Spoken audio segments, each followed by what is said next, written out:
नमस्कार सगळ्यांना, ओम साईराम. तर बघा, आजच्या या व्हिडिओमध्ये मी तुम्हाला गोपी स्लीव्ज कटिंग आणि स्टिचिंग कशी करायची ते दाखवणार आहे. तर तुम्ही ही स्लीव्ज डेली यूजच्या ब्लाऊजलाही यूज करू शकता किंवा काटाचे जर ब्लाऊज असेल तुमचे त्यालाही खूप सुंदर अशी ही स्लीव्ज दिसते. तर हा व्हिडिओ तुम्ही स्किप न करता पूर्ण बघा. चला तर मग व्हिडिओला सुरुवात करूया. तर कटिंग करायची आहे.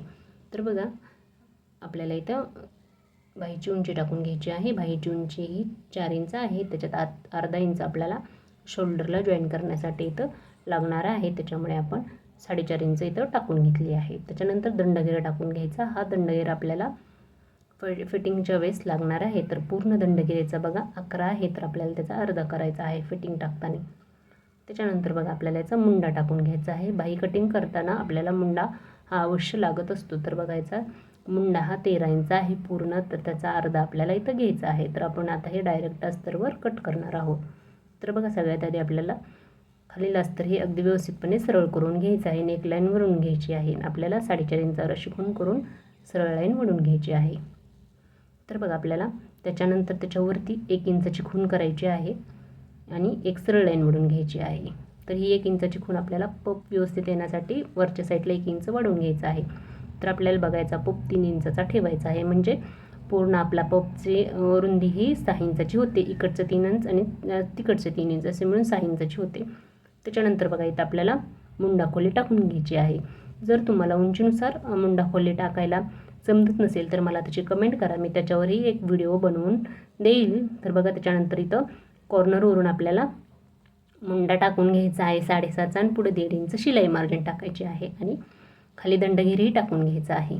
तरी बघा, इथं मी मुंडा खोली 2.5 इंचाची टाकून घेतलेली होती. तरी अशा पद्धतीने क्रॉस जोडून घ्यायचा आहे. आणि जे आपण नेहमीप्रमाणे स्लीव्ज कटिंग करतो, मी प्रत्येक व्हिडिओमध्ये तुम्हाला स्लीव्ज कटिंग कशी करायची एकदम परफेक्ट ते सांगितलेले आहे. त्याच पद्धतीने इथेही आपल्याला दोन्ही ह्याचा सेंटर काढून आणि त्याच्यानंतर दुसरा सेंटर काढून अशा पद्धतीने आपल्याला समोरील आणि पाठीमागील मुंड्याचा इथं आकार देऊन घ्यायचा आहे. तर बघा, तुम्हाला जर स्पेशल असा स्लीव्जवर लॉंग किंवा शॉर्ट स्लीव्जवर व्हिडिओ बघायचा असेल तर मला कमेंट करा, मी त्याचाही व्हिडिओ तुमच्याबरोबर नक्की शेअर करेल. त्याच्यानंतर बघा, हे जे 3 इंच आपण एक्स्ट्रा घेतलं होतं त्याचा मध्ये काढून घ्यायचा आहे आणि त्या मध्यापासून आपल्याला अशा पद्धतीने पाठीमागील मुंड्याला असा आकार देऊन घ्यायचा आहे. हे बघा, आणि आपल्याला हा पुढील मुंड्याचा आकार हा जेव्हा आपण स्लीव्ज ब्लाऊजला जॉईन करणार आहोत तेव्हाच द्यायचा आहे. तर बघा, हे कट करून घ्यायचं आहे. जे एक्स्ट्राचं आहे आपलं ते इथं मुंड्याचा समोरील मुंड्याचा आकार इथं कट करून घ्यायचा नाही. तर बघा, इथं आपली स्लीव्ज कटिंग झालेली आहे. आपल्याला मेन फॅब्रिकवर ही ब्लाऊजवर अशा पद्धतीने स्लीव्ज ठेवून यालाही पूर्ण कटिंग करून घ्यायचं आहे.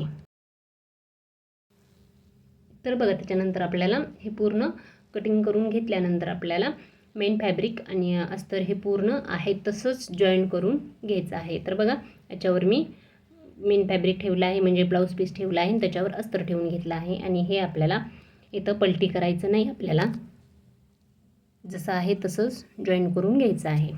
तर याला आपल्याला खाली पायपिंग किंवा दाबपट्टी इथं लावायची आहे. त्याच्यामुळे आपल्याला ही पफ स्लीवचे आहे ते जसं आहे तसंच आपल्याला इथं स्टिचिंग करून घ्यायचं आहे. तर बघा, पूर्ण गोलाकार शेपमध्ये मी जशी स्लीव्ज आपण कटिंग केली आहे त्याच पद्धतीने इथं पूर्ण अस्तर आणि ब्लाऊज पीसचा कपडा इथं मी जॉईन करून घेतलेला आहे. त्याच्यानंतर आता जो एक्स्ट्राचा कपडा आहे तो इथं कट करून घेते. बघा, अशा पद्धतीने पूर्ण कट करून घ्यायचा आहे.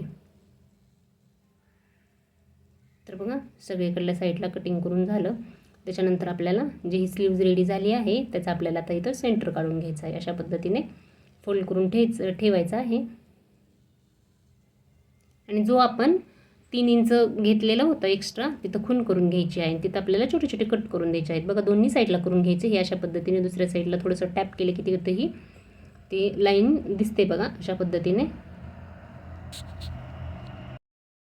तर आधी स्लीवचा इथं सेंटर काढून घ्यायचा आहे. तर सेंटरला कट मारायचा आहे आणि जे 3-3 इंचावर खुणा केले आहेत तिथेही कट मारून घ्यायचा आहे. त्याच्याने काय होतं, आपण प्लेटा जर टाकू तर त्याला आपल्याला कुठपर्यंत प्लेटा टाकायच्या आहेत ते लक्षात राहतं. तर बघा, प्लेटा इथं आपल्याला टाकून घ्यायच्या आहेत. तर बघा, तुम्ही तुमच्या आवडीनुसार बारीक बारीक किंवा मोठ्या मोठ्या प्लेटा टाकून घेऊ शकता. तर बघा, मी माझ्या ॲडजस्टनुसार इथं पूर्ण प्लेटा टाकून घेत आहे. आणि वरच्या प्लेटा टाकून झाल्या की आपल्याला खालच्या प्लेटसाठी ज्या पद्धतीने आपण वरच्या प्लेटा टाकल्या आहेत त्याच्या विरुद्ध पद्धतीने आपल्याला विरुद्ध दिशेला खालच्या प्लेटा टाकून घ्यायच्या आहेत. बघा, वरच्या प्लेटा आपण समोरून टाकल्या होत्या, आता खालच्या प्लेटा पाठीमागून अशा समोरून तोंड करून टाकून घ्यायच्या आहेत. म्हणजे त्याला पफही चांगला येतो. तुम्ही कुठल्याही पफ स्लीवची जर स्टिचिंग करत असाल तर अशाच पद्धतीने तर प्लेटा टाकून घ्यायच्या आहेत. खांद्याकडच्या साईडला एका साईडला टाकल्या तर दंडघेराकडं दुसऱ्या साईडला टाकून घ्यायच्या आहेत. तर बघा, आता याचं पूर्ण झालेलं आहे. तर बघू शकता पफही खूप छान तयार झालेला आहे. आता आपल्याला फिनिशिंग देऊन घ्यायची आहे. तर त्याच्यासाठी मी इथं 2 इंचाची पट्टी घेतलेली आहे. ती अशा पद्धतीने फोल्ड करून आपल्याला खालच्या साईडला लावून घ्यायची आहे. आणि ही आपल्याला खालच्या साईडला लावून घेतल्यानंतर त्याला वरच्या साईडला पलटे करून वरून दाब शिलाई देऊन घ्यायची आहे. म्हणजे तुम्ही जशी पायपिंग जॉईन करत असतात त्याच पद्धतीने ही पट्टीसुद्धा जॉईन करायची आहे. ते बघा, अशा पद्धतीने. आणि ह्याला वरून आपल्याला वरून एक दाब शिलाई देऊन घ्यायची आहे. हे तर बघा तुम्ही अगदी 5 मिनटात इथं आपली गोपीबाई किंवा पफ स्लीव्ज रेडी होते. काही अवघड नाही, खूप सोप्या पद्धतीने मी तर तुम्हाला सांगण्याचा प्रयत्न केलेला आहे. तर बघा, त्याच्यानंतर आपल्याला समोरील मुंड्याचा आपला आकार राहिला होता द्यायचा, तो आपल्याला ब्लाऊजच्या कटिंगच्या वेळेस फिटिंगच्या वेळेस द्यायचा आहे हे सांगितलेलं होतं. तर बघा, इथं पूर्ण समोरील मुंड्याचा आकार देऊन इथं शिवून घेतलेला आहे आणि हे आपल्याला इथं कट करून घ्यायचं आहे. तर बघा, आता आपल्याला इथं शोल्डरला जॉईन करून घ्यायची आहे. तर आपण जे बाहीचं सेंटर काढलं होतं ते सेंटरवर शोल्डरवर ठेवून घ्यायचे आहे आणि सुरुवातीला समोरील साईडला किंवा पाठीमागील साईडला एका साईडला जॉईन करून घ्यायची आहे. कधीही तुम्ही डिझायनर स्लीव्ज किंवा पफ स्लीव्ज जरी असली तर तुम्ही अशाच पद्धतीने जॉईन करून घ्यायची आहे. सगळ्यात आधी एका साईडला जॉईन करायची, त्याच्यानंतर दुसऱ्या साईडला जॉईन करून घ्यायची आणि ह्याला डबल टिप मारून घ्यायची. तर बघा, इथं याला डबल टिप मारून घ्यायची. त्याच्याने स्लीव्ज ही एकदम शिलाई ही पक्की होते. तर बघा, डबल टिप मारून मी इथं फिटिंग करून घेणार आहे. तुम्हाला फायनल लुक याचं दाखवते. दुसरी स्लीव जॉईन करून घेतल्यानंतर बघा, एकदम सुंदर प्रकारे इथं ब्लाऊज रेडी झालेला आहे. तर बघा, त्या स्लीव्जमुळेच ब्लाऊजला खूप छान असं लुक आलेलं आहे. तर ही तुम्हाला स्लीवची ट्रिक कशी वाटली ते कमेंटमध्ये नक्की सांगा. आणि तुम्हाला याच्यात काही जर समजलं नसेल किंवा काही डाऊट आले असतील तर तेही मला कमेंटमध्ये नक्की विचारा. मी तुमच्या प्रश्नाची नक्की उत्तर देईल. व्हिडिओ आवडला असेल तर व्हिडिओला लाईक करून सबस्क्राईब करायला विसरू नका आणि जे हाय पॉईंट माझ्या व्हिडिओला सुरू झाले आहे तेही द्यायला विसरू नका. व्हिडिओ पाहिल्याबद्दल धन्यवाद.